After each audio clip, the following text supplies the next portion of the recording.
Hello and welcome back once again to Infinite Jeff, the project where I, Jeff, read the book Infinite Jest to you. Sorry, just rubbing my eyes.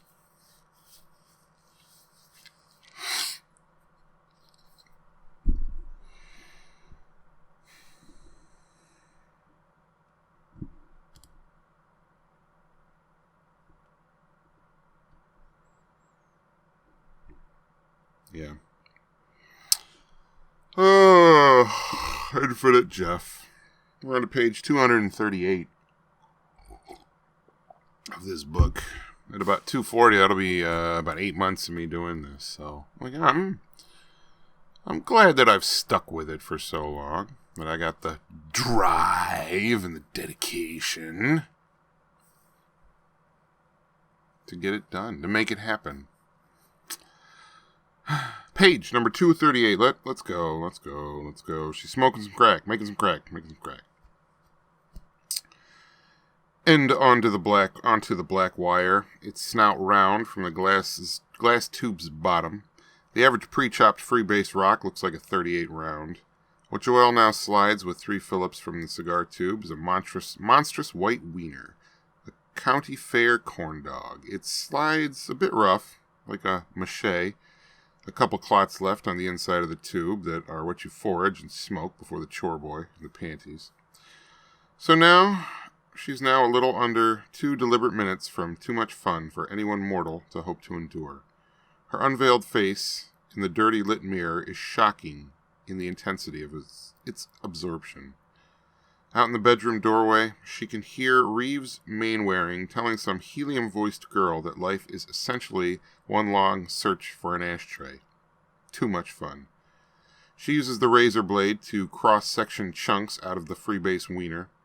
You can't whittle thin, deli-shaved flakes off because they'll crumble back to powder right away, and they anyway don't smoke as well as you'd think. Blunt chunks are SOP, standard operating procedure, I'm guessing. Joelle chops out enough chunks for maybe 20 good-sized hits. They form a little quarry on the soft cloth of her folded veil on the counter. Her Brazilian skirt is no longer damp. Reeves Mainwaring's blonde Imperial often has little bits of food residue in it. The ecstasy of St. Teresa is on perpetual display at the Vittoria in Rome, and she never got to see it. She will never again say, "And lo," and invite people to watch darkness dance on the face of the deep. The Face of the Deep had been the title she'd suggested for Jim's unseen last cartridge, which he said would be too pretentious, and then used that skull fragment out of the Hamlet graveyard scene instead.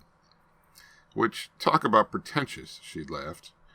His frightened look when she'd laughed is for the life of her the last facial expression memory she can remember of the man. Orrin had referred to his father sometimes as himself, and sometimes as the mad stork, and once in a slip as the sad stork. She lights one wooden match and blows it right out, and touches the hot black head to the side of the plastic pop bottle. It melts right through and makes a little hole. The helicopter was probably a traffic helicopter. Somebody at their academy had some connection to some traffic helicopter that had an accident. She can't for the life of her. No one out there knows she is in here getting ready to have too much fun. She can hear Molly Notkin calling through the rooms, "Has anyone seen Keck?" In her first theory seminar, Reeves Mainwaring had called one film wretchedly ill-conceived, and another desperately acquiescent.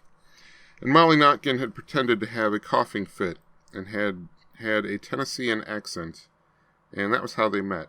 The Reynolds wrap is to make a screen that will rest on the bottle's open top. A regular dope screen is the size of a thimble, its sides spread like an opening bud.